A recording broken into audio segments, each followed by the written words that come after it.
I think it is fitting that while the 14 race schedule that is used in this series was created by randomization, the week that the real world Truck Series racers go to Dover happens to be the same week that the Sim Racers for Mental Health also travels to the first state. But for them, it's round 3 of the season. As the cream continues to rise to the top, which of these drivers will master the stadium of concrete and soar to the top of the brood of Delaware Blue Hens? And which of the drivers will be a tasty treat for Miles the Monster and get gobbled up for dinner just outside? We're about to find out, and it'll be all live here on the Global SimRacing Channel. Hello and welcome to Dover International Speedway. We're up in the press box right across from the slot machines. You'll find yours truly, Nick Schmeg, where I'm being joined alongside by Chris Phoebe. In the director's chair this evening is Joe Peak, and as always, he'll be using cameras provided by Dougie Beard. Chris, Dover often gets overlooked in the conversation regarding short tracks in America, and I know some are going to argue the fact that I even call it a short track, but regardless, this place is no joke to try to get around. What is it that makes this place so demanding? Well, Nick, Dover celebrating its 50th anniversary this year, and has been a very daunting challenge since it was introduced to the racing world. It's an incredibly quick track, 1 mile in length, but it oftentimes drives like a short track because you're carrying so much speed around here. You have very little time to react as you come around the very high-banked concrete hills of this track. And if that were not enough, the track is deceptively narrow and often leaves drivers little to no escape routes if trouble is to arise. The concrete surface is also very weather sensitive and can throw a wrench at these drivers. So look for the drivers with their heads on a swivel and the ability to react quickly to be the ones to excel here in the Diamond State.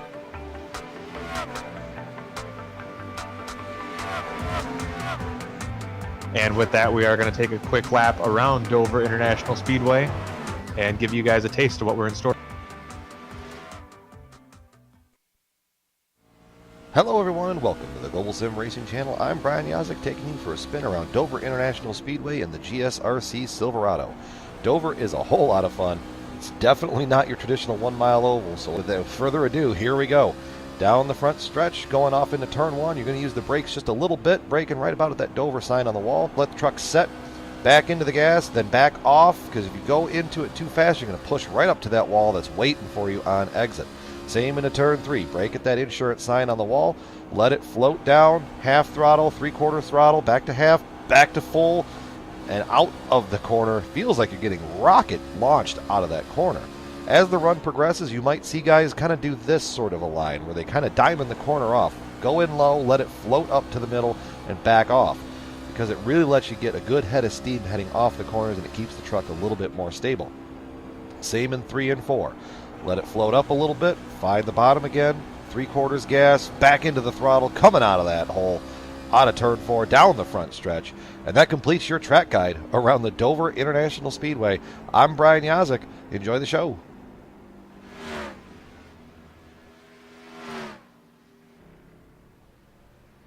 There you see a couple of quick laps around Dover International Speedway. It is 1 mile in length, but at the same time, it only takes about 23 seconds to get around here. Not very much time at all. You know what else you're not going to have much time at all to do is buy a Mother's Day present. Give yourself some more time. Mother's Day will soon be upon us. We've got a solution for you. If you want to find a unique gift for mom and do some good at the same time, we have a great option. BLOC Industries employs men and women who need a second chance in life. BLOC trains individuals in job and life skills as well. These individuals use the skills they are taught to create unique handmade gifts that mom will love. BLOC is working to change a community one life and one job at a time.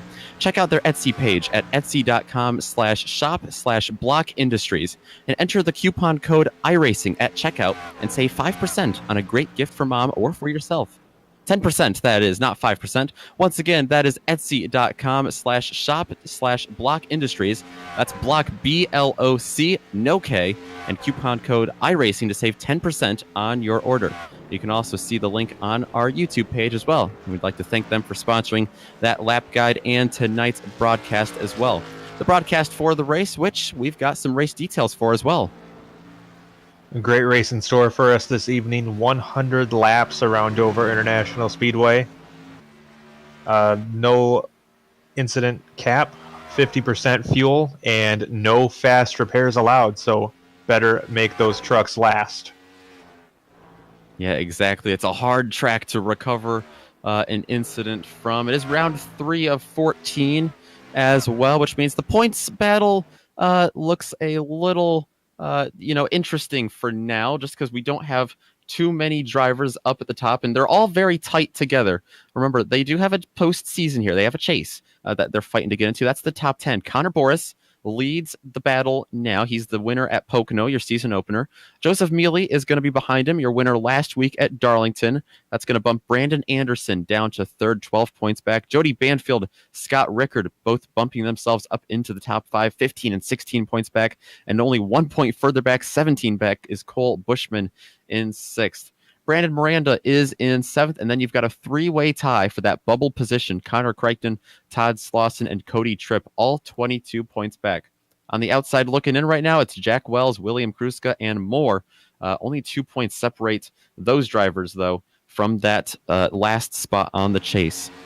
They do have a bit more time in the season to get things going for them, though. This is only round 3 of 8 in the regular season format.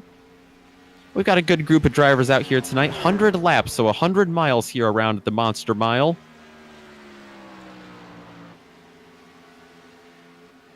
Taking a look at practice wrapping up now. And then we'll be having about a 5-minute qualifying session.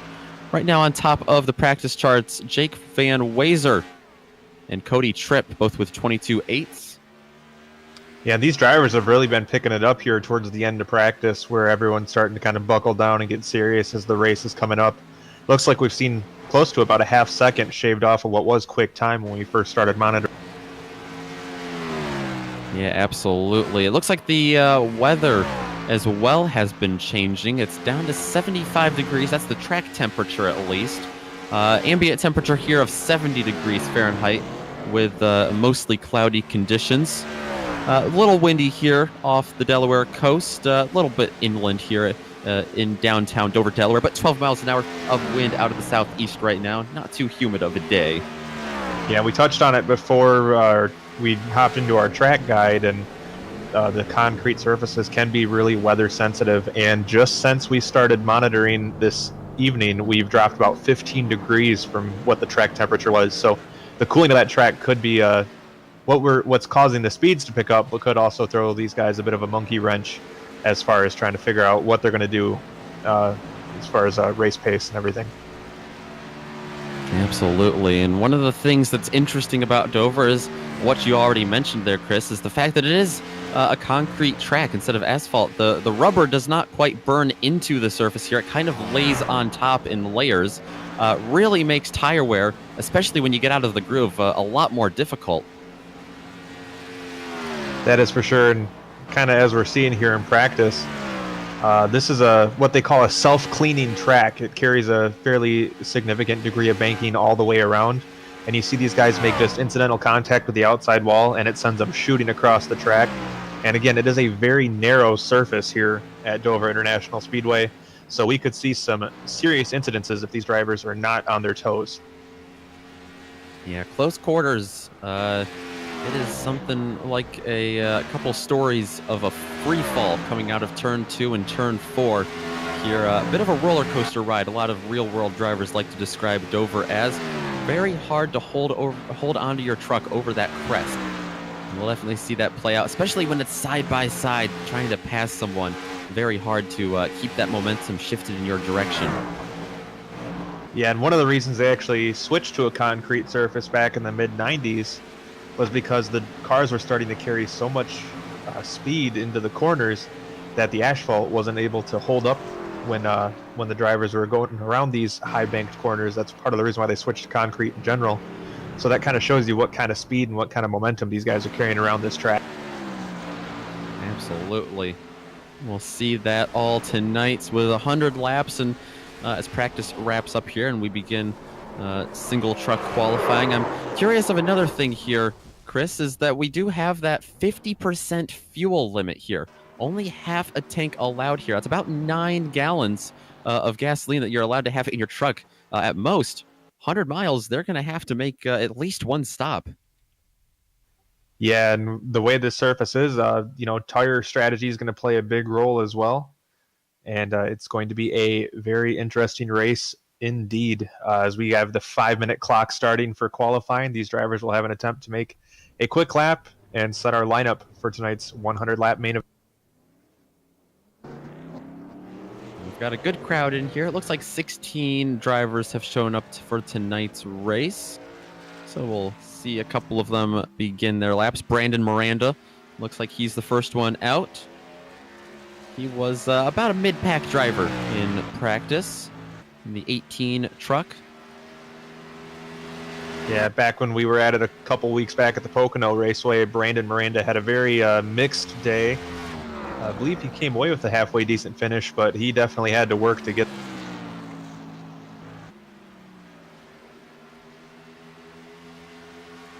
Absolutely. A lot of drivers still having to work hard, and a lot of drivers, you know, we started off with a couple of really unique tracks, Pocono and Darlington.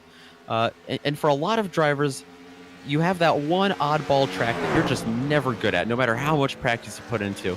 And Pocono and Darlington, probably two of the most common to fit that stereotype. Dover, a little more generic of a track. You know, the majority of people either love it or they don't. So, yeah, and we saw it with practice times as well. Everyone bunched up together. The competitiveness here, these guys came ready to race for sure. Yeah, it's an incredibly close field, and you know, a track like this may be a bit of an equalizer as far as what we've seen between the first two races being at such challenging courses. This is a little more middle of the road as far as actually mastering the track.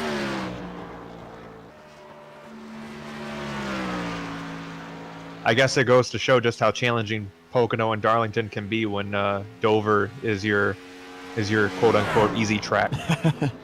Absolutely. Saw good performances last week. We heard from Connor Boris. He finished second just behind Joseph Mealy. Of course, Connor winning the season opener at Pocono. Those two finishes together give him a good lead in the points for now.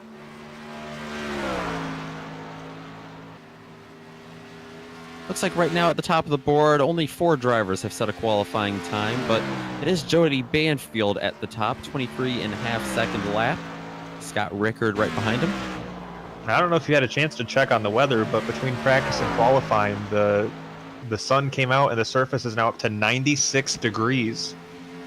So the track is hot and slick. As we mentioned, the rubber kind of lays on the top of the surface here. It doesn't really kind of grab on like you see on an asphalt track. So with the heat, that actually makes the track a little bit greasier to race on.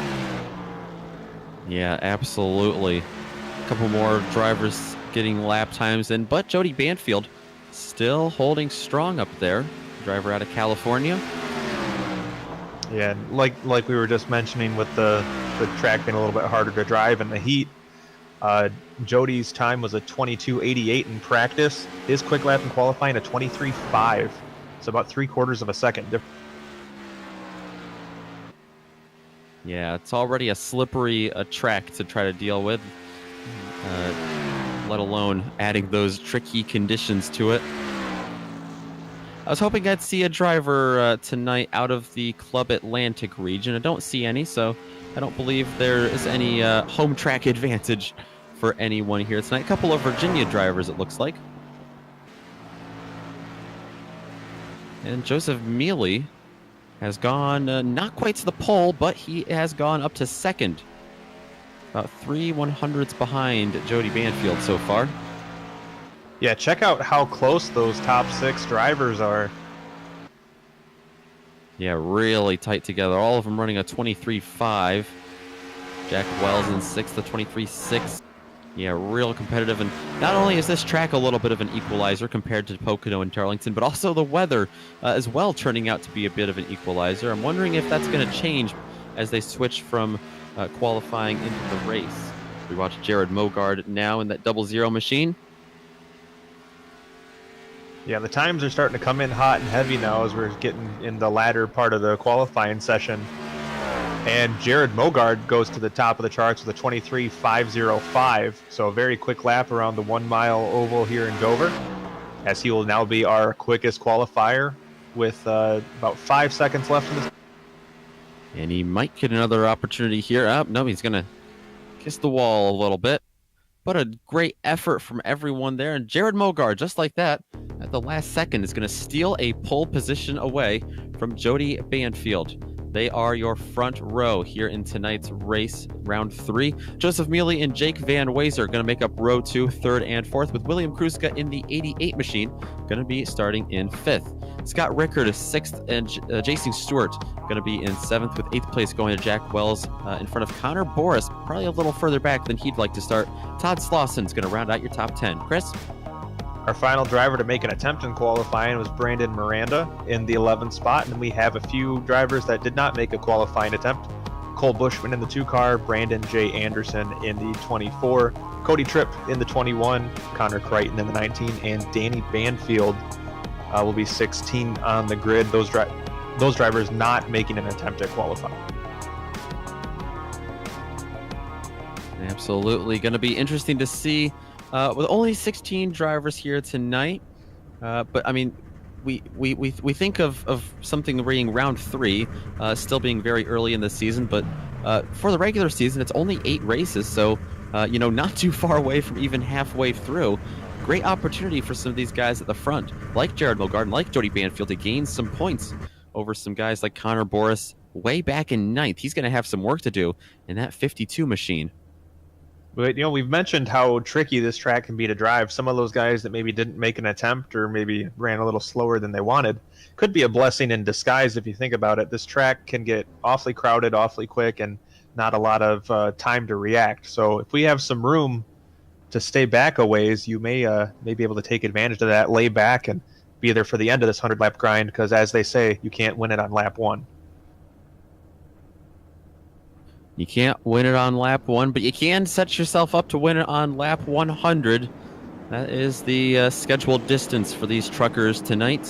1 pace lap, technically not 1 full pace lap here behind the iRacing pace car, Mustang pace car, but it is going to be Jared Mogard in the 00 down at the inside, the control truck, coming into the restart zone once they do about half a mile away, with Jody Banfield to his outside. And not to throw our director Joe for a loop again by mentioning the weather, but track temperature right now, 73 degrees. Ooh. So another swing back the other direction. So the track's cooled down significantly for race time, and this could mean faster laps and maybe a little bit more grip. Well, we will see. That might be an advantage to the outside lane. It might give them a little more grip there at the start. The pace car is going to pull off and release 16 very hungry trucks here, trying to avoid Miles the Monster tonight.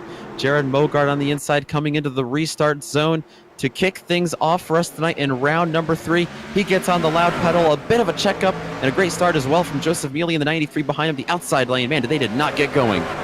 No, a heck of a start by Jared Mogard. Looks like he may have caught Banfield napping there on the start as he and Joseph Mealy clear the outside row 1 starter, and they're now P1 and P2 as we get to the conclusion of lap number 1.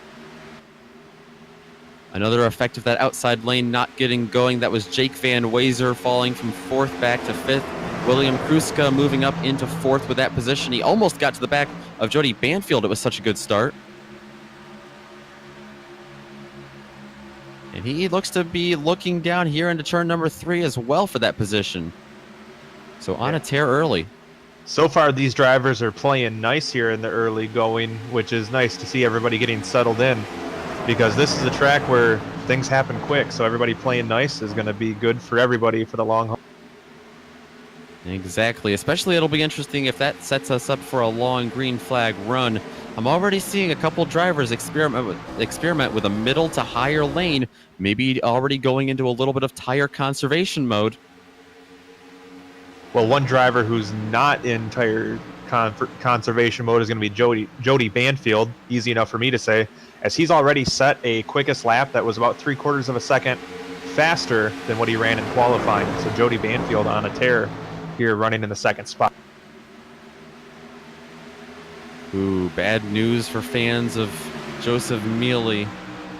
He's back now, but he just suffered from a little bit of connection issues, and he finds himself back, it looks like a lap down, back in 16th. That doesn't change his on-track position. He's still behind Jared Mogard. It looks like they're battling for the lead, but Mealy being scored 1 lap down, so not a great start for him, just like that. Looks like if he can get up there and around Mogard, though, he should be able to get that lap back. Yeah, just forgot to make sure his computer was full of internet juice before he got started this evening and apparently ran dry.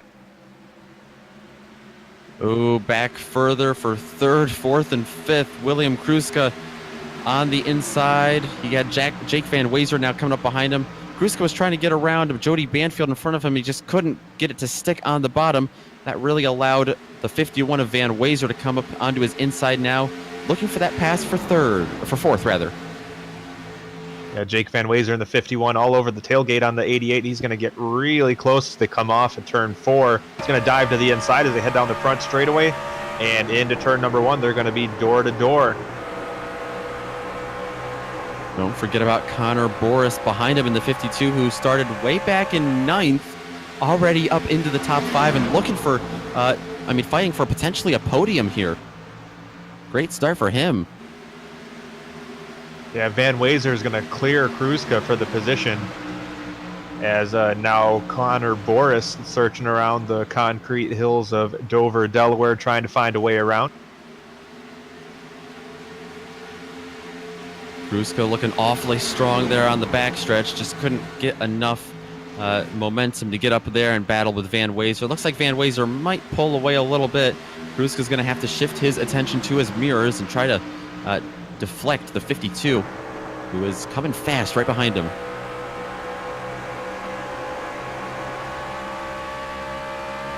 Looks like all 16 trucks have spread themselves out single file as they work lap 10, coming up to lap 11.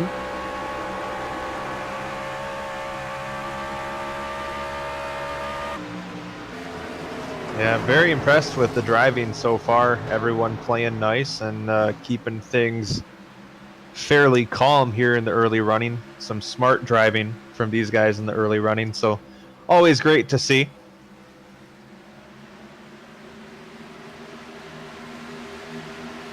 And Jody Banfield now under attack from the 51 and Jake Van Wezer. Wezer trying to move a little bit to the inside, but Banfield running a pretty good defensive line. Although it looks like Van Wezer may be able to take a look. Not going to happen this time, but he's definitely stalking the 39 truck, looking to find a way around for the 2nd position. And as been looking fast. Yeah, as we mentioned, that looked like Banfield checked up off of the corner, and now Van Wezer right to the inside. Looks like a little bit of an advantage as they come off of, I believe that's turn 2. Yeah, it looked like it might have caught Jake Van Wezer off guard a little bit, but like you said, it worked in his favor. He has a bit of an advantage, got to his door there. Looks like he'll be able to clear him. It almost leaves the door open for the likes of William Kruska behind him as well to take the spot over the 39, but Kruska's going to have to wait his turn. He rides in 4th still, but move Jake Van Wezer up to P2. Yeah, so it looks like we have a pretty solid battle brewing for that runner-up position. It's still Jared Mogard out in front, as he has led every lap so far. So we just hit lap 14, or excuse me, lap 15. Numbers are hard. Oh, Connor Boris may have had an issue coming out of turn 4. He's still trying to get that truck composed. He has Jason Stewart now going around him. He's losing tons of time, tons of position. Yeah, Boris looked really strong on the early running, but obviously something going a bit awry as he's dropped 2 positions that last lap. Looks like we have a replay. Take a look at what happened to him. I talked about how it feels like you're on a roller coaster here. You just plummet into a free fall there coming off of 4, and that's exactly what happened. Yeah, it does not take much to upset these trucks on this concrete surface, and unfortunately Connor Boris went a little bit over the edge. He's gathered it back up, and thankfully it's all in one piece, so he'll be able to make another attempt at it and start marching his way back up through the field. Yeah, as we came back live, you may have seen Boris slide down to the inside of the track as well a little bit. He had to catch it again off of turn 4, not nearly as bad. as the first time, but especially coming off of turn 4, a little more gradual coming off of turn 2 here at Dover, but coming off of turn 4 onto the front stretch, Boris, among others, really struggling with the handling. Ooh, did he possibly tag the wall there as he came off of turn 2? Looks like it is he may possible. may have just kissed it.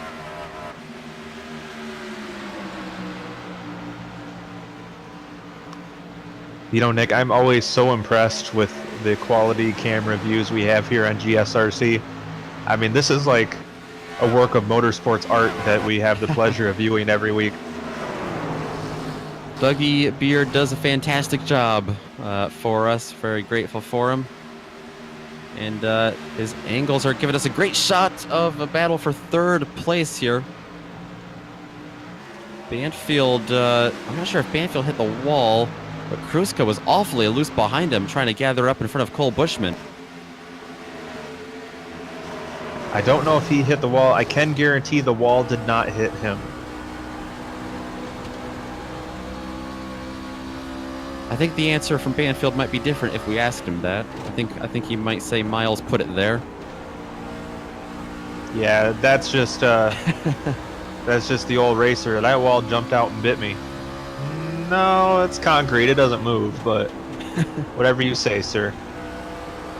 As I say that, Banfield under assault from Bill Kruska in the 88. Kruska looked to the inside. Banfield with that momentum on the outside pulls him down the straightaway as Kruska now falls back into the hands of Cole Bushman. Kruska pushing hard here. Much different line than Banfield's taking. Diving it down to the inside here. He might get a bit of an advantage, might stick his nose in there. The momentum shifts back to the 39. Look at how squirrely the 88 got off of turn 4 there and sideways on the front stretch. Now he's under pressure from Cole Bushman behind him, but just like dominoes, shifts back forward. Yeah, this a great demonstration of how the different lines kind of work around this track. Going into the corner, the inside line able to close in, but from center off, the outside line has the momentum and allows the 39 to pull away. Or as David Coulthard would say, the old concertina effect. Absolutely. Kruska under pressure now from Bushman, who's gotten to his outside. They keep battling. They're going to have the likes of Brandon Anderson and Connor Boris to come join them. Oh, Kruska sideways, trying to get it gathered up. Bouncing off against the wall. He's still going straight, but with a lot more damage. He slides through turns 1 and 2. We stay green, but he loses tons of ground. He's now back in the, I believe, the 7th position now, and the whole right side of that truck all kinds of crumpled up. So it looks like we're going to take another look here. He came off the corner, just tagged that outside wall, and unfortunately, sometimes when you get up into the wall, it just kind of likes to suck you in, and he didn't want to let him go as he went rolling down the straightaway. So Kruska able to recover, but he's dropped 3 spots on that last lap, and he's now got his work cut out for him. And I can't imagine that did his tires any favor either. Cole Bushman, a driver that's also falling back. Anderson has gotten by him. Connor Boris has also gotten by him. Bushman falling from 4th to 6th on that lap. You know, Nick, I was wondering, do you think Cole Bushman likes jegs? Quite possibly. I'm not a betting man, although that's legal now at Dover International Speedway.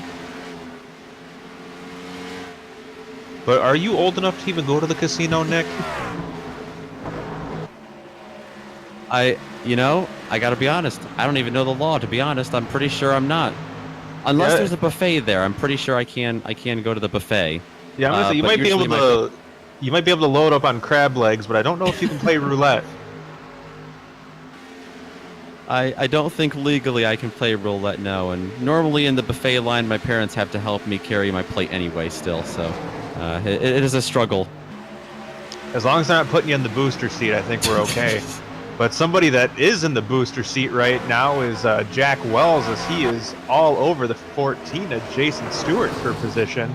A little further back in the field, but these two drivers waging a heck of a battle around the high banks. Absolutely. They are, like you said earlier, showing off all the different lines here. You see Scott Rickard come through down on the bottom there in the 25 machine. That is for a top 10 position.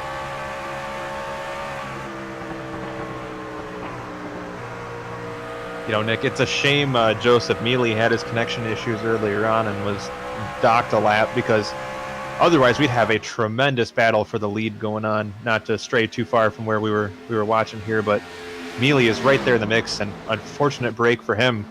Hopefully he can get around the 0-0 Jake Mogard, and maybe a caution will fall his way, and we can get him back in the mix.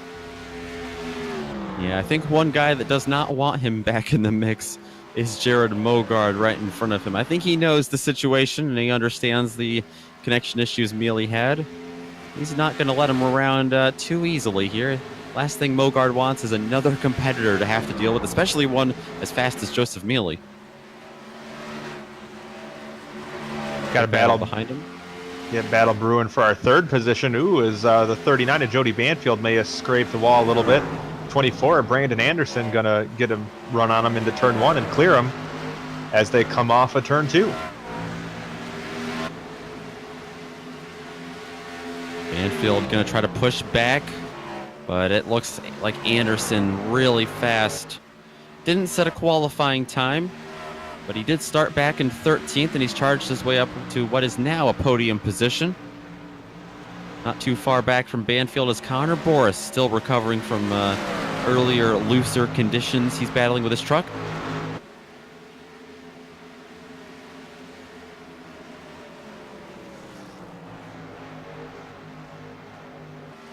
William Kruska looks to be under fire a bit from Cody Tripp. That's a driver we haven't talked about much today. Driver of the number 21 machine, racing out of New England. Oh, looks like we have a pit stop as well. This looks to be Jason Stewart, our first green flag pit stop. Yeah, well, Jason was running towards the back of the top 10, so maybe not a bad move for him to try up some pit strategy here, see if he can possibly make some moves and get himself in a position for later on in the event.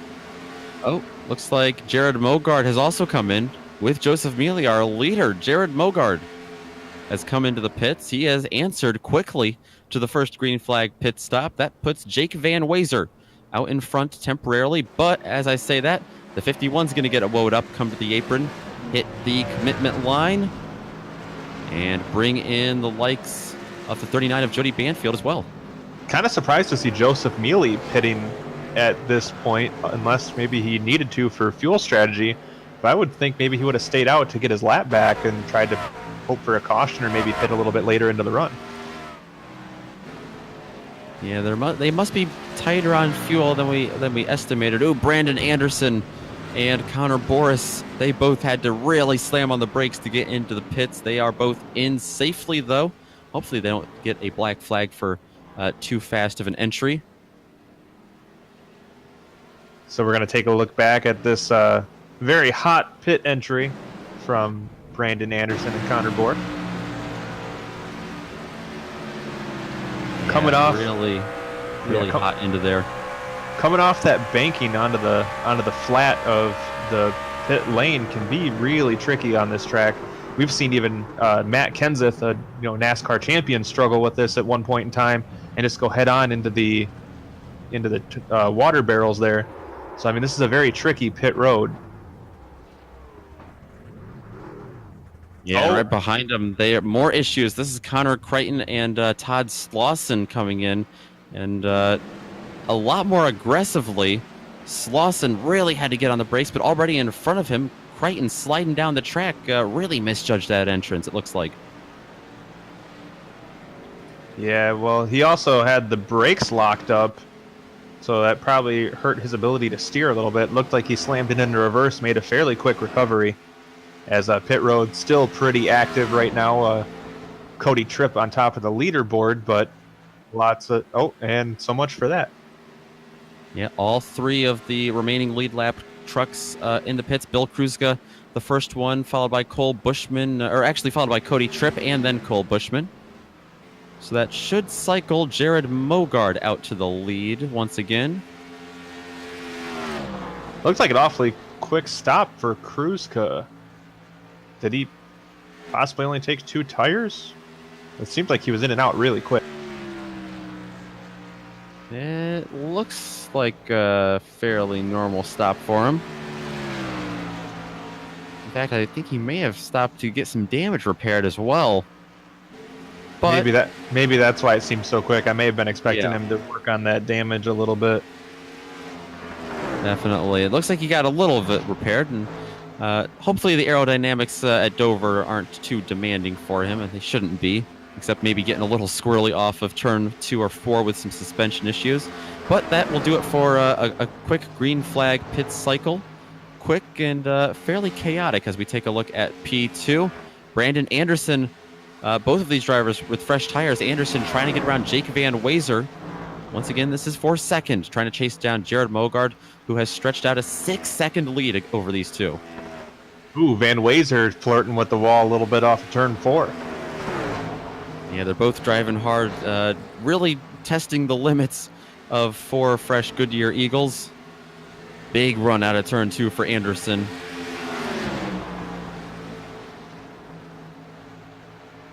And just to show the pain of that pit stop issue, Connor Crichton now 5 laps down. Ooh. Yeah, he really sent it into the pits. We saw the replay of that, his issue with Todd Slauson. He got it delivered nicely though, and he really gave a new meaning to the name here at the track, because he dove her in there. Oh, because the track's named Dover. Yes. I get it. That's funny. Thank You're you. funny. You know, someone who's probably not laughing right now is Jake Van Wazer, as we continue our stand-up comedy while we watch him struggle to defend Brandon Anderson coming out of turn 4 and onto the front stretch. Yeah, as if the outside line at Dover wasn't tricky enough. Hey, Brandon Anderson. Okay, there we go. Sorry, my monitor freaked out on me for a moment. Brandon Anderson going to clear him as they come off of turn 2, and looks like there's a lap down truck that they're going to go by. Looks like that was Connor Crichton. So Anderson now in P2 with Jake Van Wazer in his wake. Ooh, he gets really loose there off of turn 4. That's going to allow Van Wazer to stick right with him.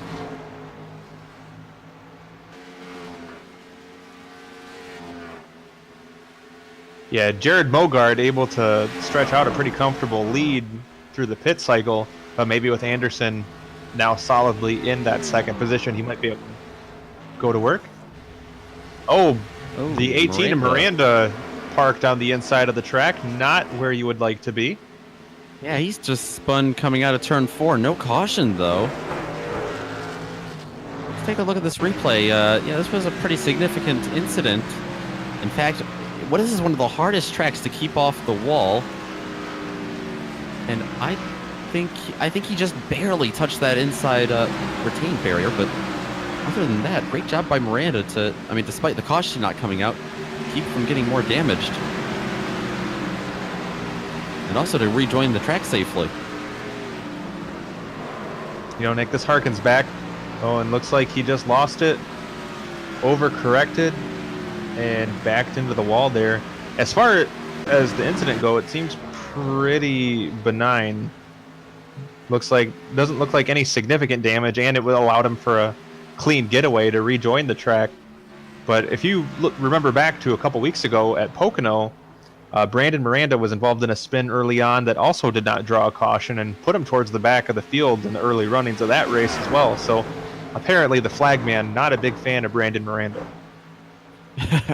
Well, the flagman got a front row seat for that, as we had a pass for third go on while that happened. Connor Boris just got around Jake Van Wazer coming out of turn 2.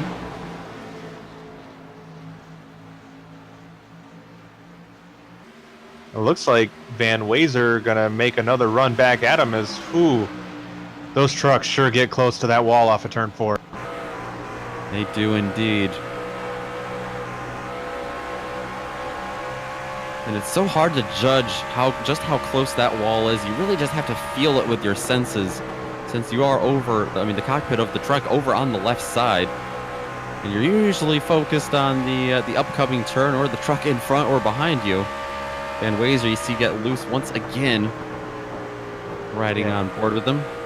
And if you notice on the straightaways, you'll see it here momentarily. There's a blue line along the bottom of the track. That's to indicate where the wall is as far as where it meets the track. Because at one point in time when the track first switched over to concrete, the drivers actually had trouble differentiating where the wall began and the track ended. Yeah, quite the blind spot up there.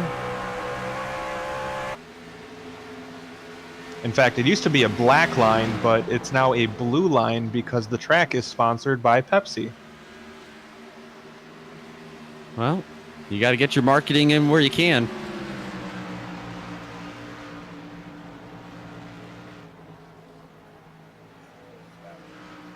This is the closest battle on track here. Connor Boris, another blue truck to blend in with that blue line, although not sponsored by Pepsi, it looks. Van Wazer still chasing him down, thirsty for that position. Oh, got loose there. Like, once again, Van Wazer really struggling with turn 4. That truck behind him is Connor Crichton, not for position. Crichton 8 laps down after that earlier incident we saw. You know, one thing Van Wazer does that really, like, every time puts me on the edge of my seat, as he gets into the corner, he actually swings the truck out to make a wider approach. And I about fall out of my seat every lap he does it. We'll probably see it here. Not as significant as he has in laps previous, but he gets right up against the wall before he sends it off down into the banking. Yeah, he tries to, maximize that apex as much as possible. We are in the diamond state. He should feel free to diamond off the corners. Yeah, and it seems like a pretty basic concept, but not something you always think about. But on tracks that have this type of banking, the later entry and the more direct you go down the banking, you're actually kind of gain momentum from going downhill, which seems kind of like a common sense thing, but not something we always think about when we're watching cars go around in a circle. Yeah, exactly. You don't want to have to climb too much elevation change, especially on an oval track. And Van Wazer showing us a great example of how the physics here at Dover work. He is losing time, though, to everyone in front of him. As we take a look back at further at 7th place, Scott Rickard, holding off the likes of Jack Wells, who is holding off the likes of Cole Bushman, who was up towards the front of the pack earlier and has fallen back to 9th. Yeah, Bushman was one of the drivers that was in the very last group that made a pit stop. And I believe pretty much all those drivers that pit late have lost a fair amount of ground to the rest of the field. Looks like they're all kind of hanging out there on the back of the top 10.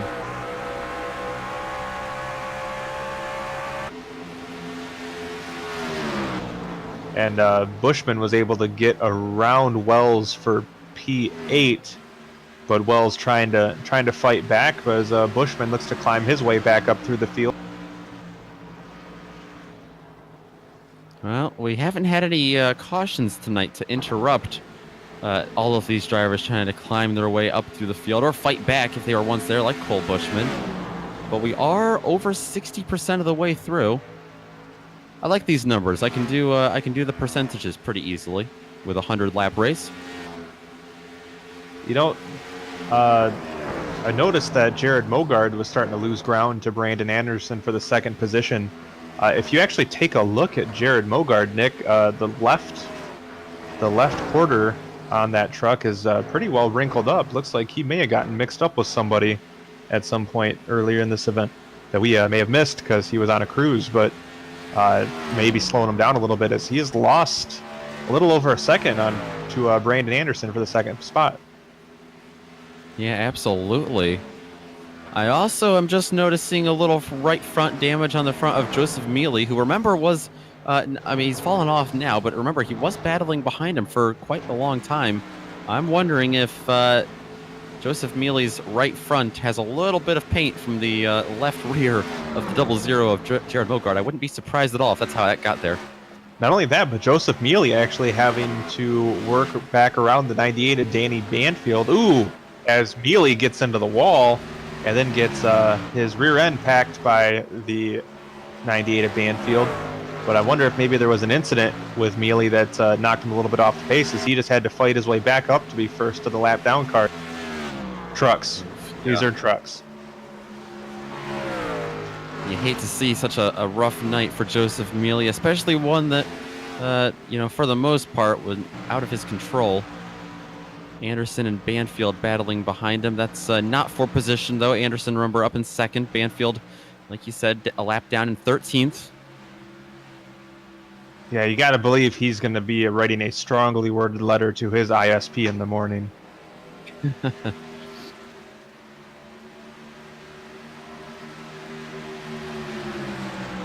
So Brandon Anderson working around the lap truck of Joseph Mealy. As these lapped cars kind of have allowed the gap, lapped trucks have allowed the gap between Mogard and Anderson to kind of stabilize a bit, staying right about just under 4 seconds.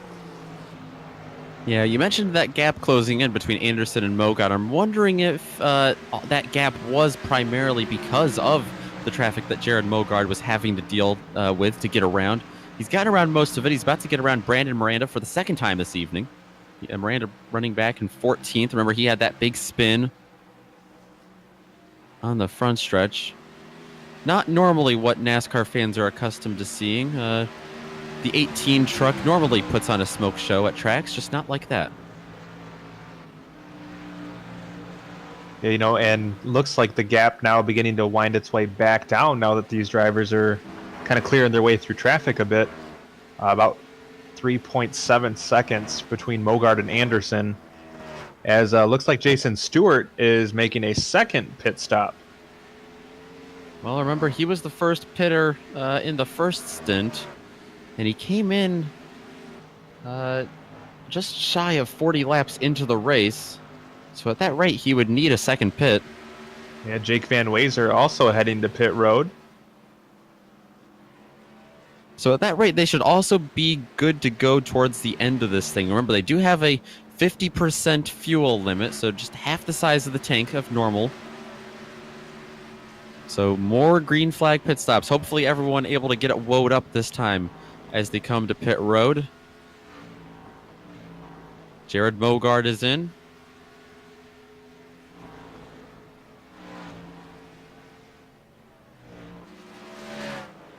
I wonder if we're going to see Mogard possibly take some repairs on that body damage.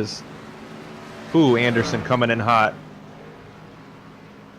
Take a look at this replay. He really slid it down the transition there between the concrete and the asphalt banking. Oh, and behind them, once we get the opportunity, we had more troubles with Jody Banfield actually spun it all the way around. Bad news for him, running third at the time. We'll take a look at this. Jody getting in way too hot.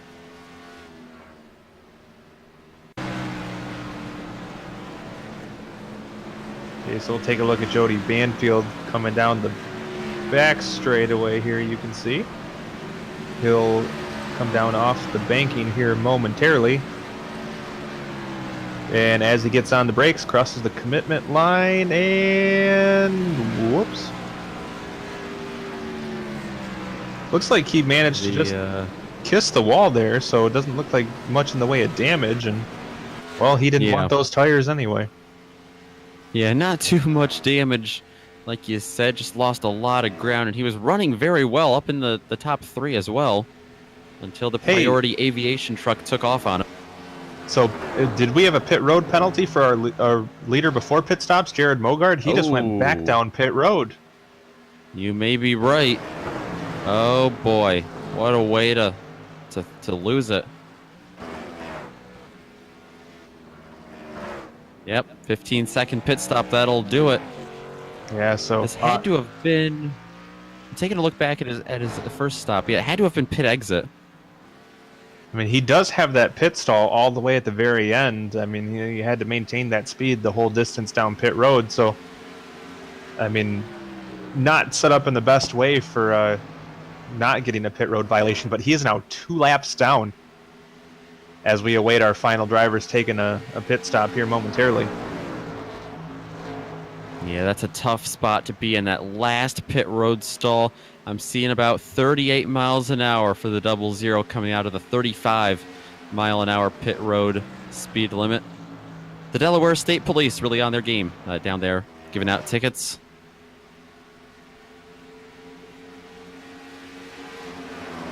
So a couple drivers staying out for now.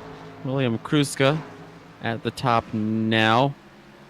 Brandon Anderson and Connor Boris, it looks like. It looks like Anderson and Boris has pit the second time. They have just cycled back through onto the lead lap. It's Kruska who we're waiting on now, and he's sliding into the pit road as we speak. And you know, in front of him, there was an incident with Todd Slauson. He had problems last time getting onto pit road. He can't get it figured out the second time. If we could get a replay of Slauson's entry. Yeah, pit road has not been Todd Slauson's friend this evening.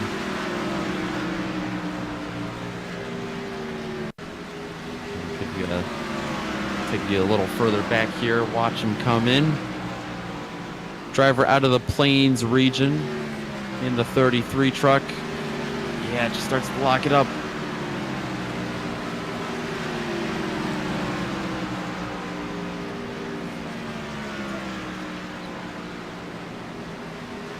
Yeah, now the second driver we've seen that hits that commitment line and then just goes full send and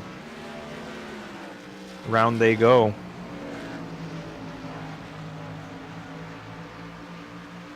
So that'll do it for pit road stops for most likely the day if we stay green as we have so far this entire race. That's going to cycle Brandon Anderson out to the front. Remember, because Jared Mogard got that pit road speeding penalty about 3 miles an hour too fast. Anderson following Jared Mogard. Well, Nick, looks like the Delaware State Police have tagged another one as Bill Kruska now back down pit road. Tough break for him. He's already having a tough night. Remember, very early in the race, got hard into the wall. He's got some damage from that incident. He's been battling an ill-handling truck ever since. I assume accumulating quite a bit of right side damage and probably some suspension as well. The chassis of that 88 truck is taking a beating for sure. I don't know if that was a penalty, it looks like, actually, as we see him get out of the pits quickly. That is interesting. I'm confused by his strategy. Maybe taking some damage repairs, maybe didn't get enough fuel in the truck the first stop. As he's had more problems. It looks like we've also lost Cole Bushman somewhere along that pit cycle as well. Pass for fourth place on screen. Scott Rickard, who has been slowly creeping his way forward tonight. He's gotten around Jake Van Wazer. Wazer's gone in the wrong direction this evening. Rickard definitely peaking at the right time. He's kind of just been hanging out for the majority of this race, but it's now crunch time, and he's worked his way up into the top 5, now P4, and setting his sights. Quite a gap to overcome, but trying to break into our podium position. So all of the pit cycles staying on a green flag run for 84, soon to be 85 laps. That's only going to leave 7 trucks on the lead lap. Jack Wells is the last of those 7 trucks, and not too far behind him is Brandon Anderson. He's got about a quarter of the track to go until we are down to 6 lead lap trucks, but I don't know if Anderson's going to catch him. He's got the lap trucks of Kruska and Mogard ahead of him. And Connor Boris is liking that because he is slowly but surely reeling Anderson in. But with 15 laps left, soon to be 14, is it going to be enough? Yeah, Brandon Anderson has been bad fast all evening, but looks like I think pit road has been the biggest difference maker. That second pit stop just wreaked havoc on our field of drivers.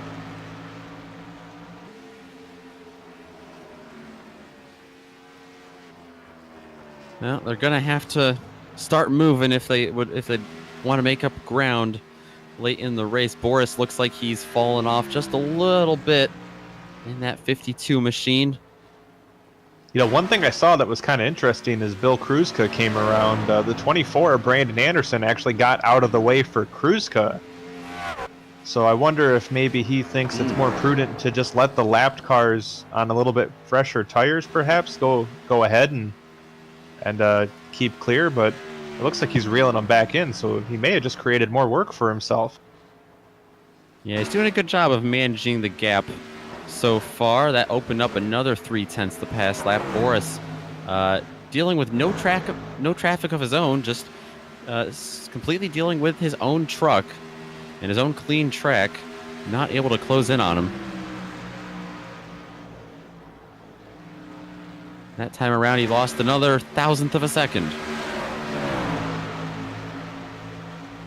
Yeah, we're at less than 10 laps to go now as Anderson trying to maintain the gap. He's got a battle in front of him between two of the lapped cars, or lapped trucks. Actually, they're not even battling. They're not on the same lap either. So lots of lap traffic up ahead, and looks like everyone's playing nice so far, but it's got to always make you nervous as the leader when you have a track full of trucks that are not on the same lap as you, because this could be danger. Looks like, believe it or not, the closest battle on track is for 5th place. Jake Van Wazer continues to head in the wrong direction. Jason Stewart is the next truck behind him, but it's about a second, and they're being split up by Joseph Mealy and Connor Crichton, who are both on different laps, but multiple laps down each. And Wazer using them as a bit of a buffer right now. Trying to hold on to a top 5 here late in the going.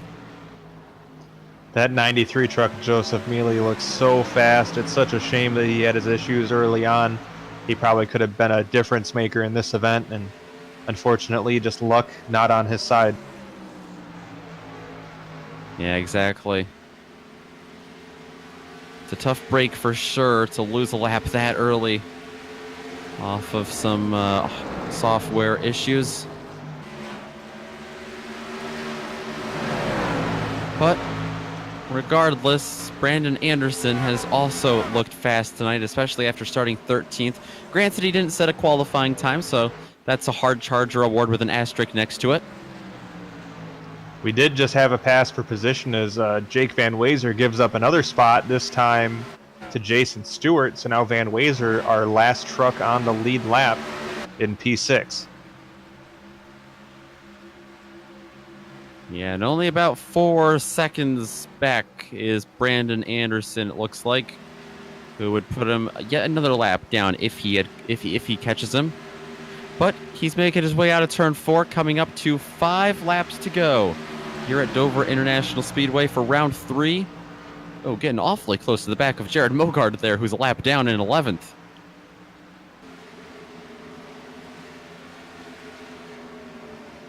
Yeah, this is the risk you run as the leader.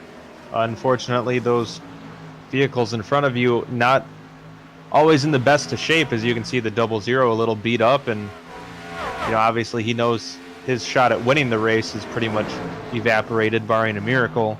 So he's out there just along for the ride, and meanwhile you have the 24 of Brandon Anderson, who's really digging to try and maintain his gap.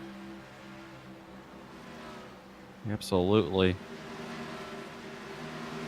Just a couple more circuits around Dover International Speedway, a couple more 1-mile circuits around here for Brandon Anderson, who's having a little bit of connection issues. Hopefully not at the end here, though. Yeah, Nick, I was actually questioning my own connection as I watched him have some issues about 4 or 5 laps ago, but this could be possibly a developing story as we hit 2 to go here in just a moment. So Brandon Anderson fighting not only the track, but also the internet connection to make sure he can maintain it all the way to the checkered flag.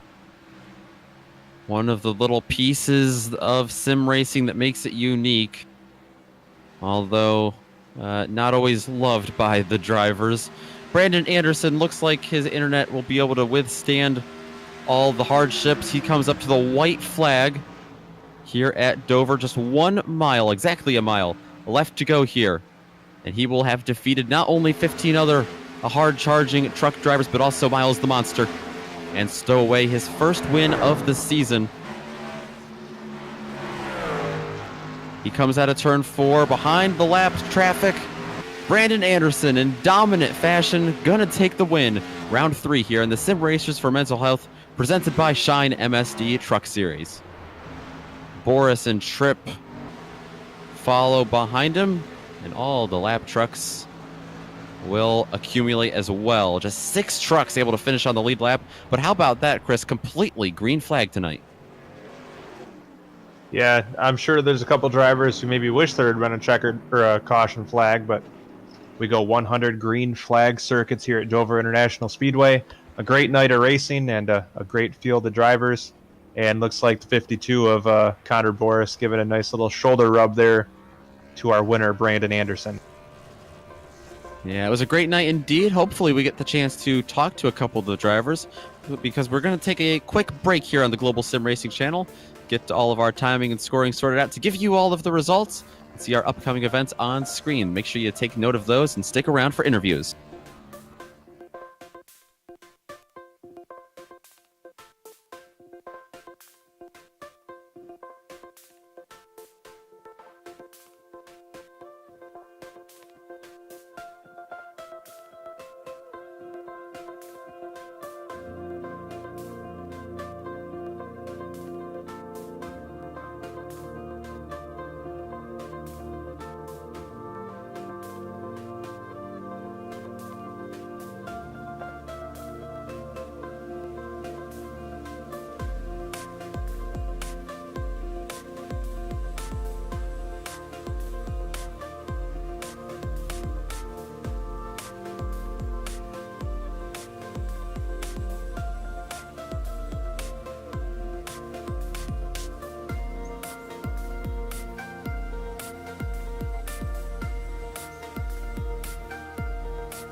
Welcome back to the capital city of the first state, Dover, Delaware, where Brandon Anderson has just taken his first win of the season here in round 3 of the Sim Racers for Mental Health Truck Series presented by Shine MSD.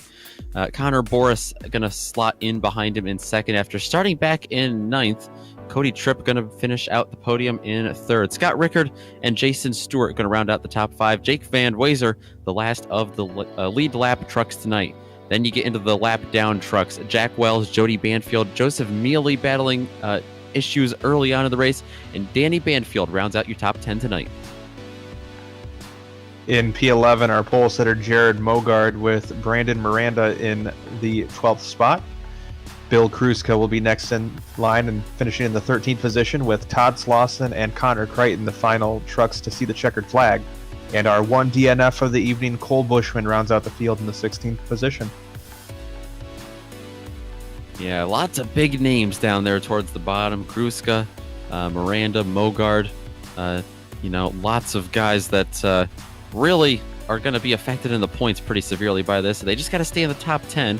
Hopefully we get to talk to a couple drivers here in just a moment. Let's see who we have here. We have second place finisher Connor Boris to talk to us. Let's bring him up here into the booth. Connor, a heck of a race after starting 9th. Fantastic run up to a top 2 position. Yeah, I just fought hard for a decent finish today after a terrible qualifying run. Yeah, we saw you win Pocono. We believe you got second at Darlington as well. So second here, really starting to build the momentum for the season, at least the regular season. I just got the win out of the way early, try to just run consistent week in, week out, and that should take care of itself points-wise. Yeah, absolutely. So next week we head to Martinsville, which is an even tighter track than Dover. Do you like these shorter tracks more, or like Martinsville next week, or would you rather us go back to super speedways like Pocono, where we saw you win? I'd rather go to Bristol every week, honestly. But I like short tracks. Martinsville, I'll have a good run there, I feel, but today's race is going to be the one to watch next week. Absolutely. We'll keep that on our calendars for sure. And hopefully we get to talk to you there again. Anyone you want to give a thank you or a shout out to before we let you go celebrate a second place finish tonight? Myself. All right. Well, yourself got you a second place finish once again. Your average finish is looking very good here in the first 3 weeks. So hopefully you can keep that going. We'll love to see you again in the booth. All right. Have a good one. That was Connor Boris finishing second place tonight. We do have our race winner. Chris, you've caught up with Brandon Anderson. That's right. Straight from victory lane, Brandon Anderson with us. Brandon, a heck of a run. You started deep in the field. Were able to work your way up. Tell us about your race.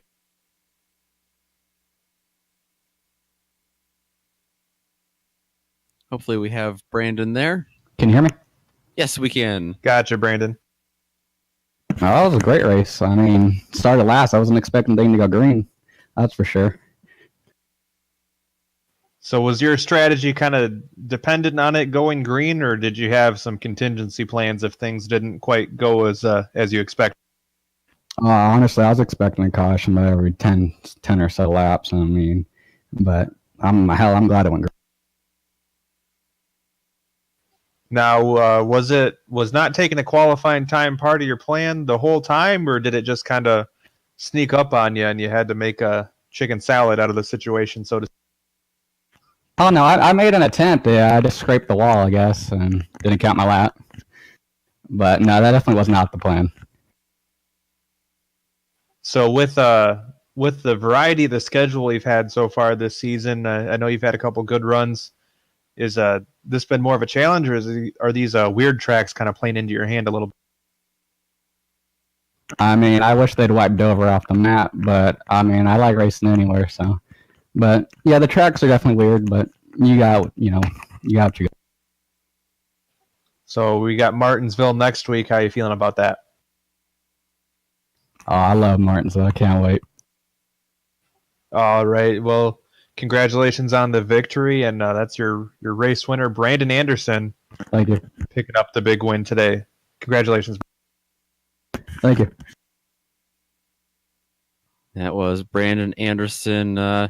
A great run by him today. Again, after starting 13th, and sometimes easy at these short tracks to make up all those spots, but not when it goes completely green flag. So heck of a run for him tonight. We want to give a special thank you to everyone who came out tonight for the third round of the Sim Racers for Mental Health Truck Series presented by Shine MSD, especially everyone over who helps in the organization and behind the scenes at the SR4MH. An additional thanks to all the amazing companies that provide the software and hardware that we use to create a GSRC production for you. We, of course, also want to thank the very talented June Lalonde, who provides our music. See the screen for more on how to get a hold of more of her great work. Thanks to the team tonight, Chris, Joe, and Dougie. Make sure you check out the GSRC on social media. You can do that on our website on globalsimracingchannel.com, on Twitter at GSR Channel, on Facebook at Global SimRacing Channel, on Instagram at GSRC_Graham, and of course on our YouTube channel. Where else would you do it? Right here, right now. We invite you to scroll down just a touch and hit that big red subscribe button so you don't miss a second of racing. That's going to do it for the racing tonight here in the Sim Racers for Mental Health Truck Series presented by Shine MSD. The SR4MH Racers will be back next week, Wednesday night as well, at 10:30 p.m. Eastern, same time, but not the same place. It'll be round 4 at Martinsville. So some even tighter short track action. Make sure to mark that down on your calendar and come join us for that. Finally, with all that being said, thanks so much for joining us on the broadcast tonight. And until next time, race clean, race hard, and we'll see you on the track.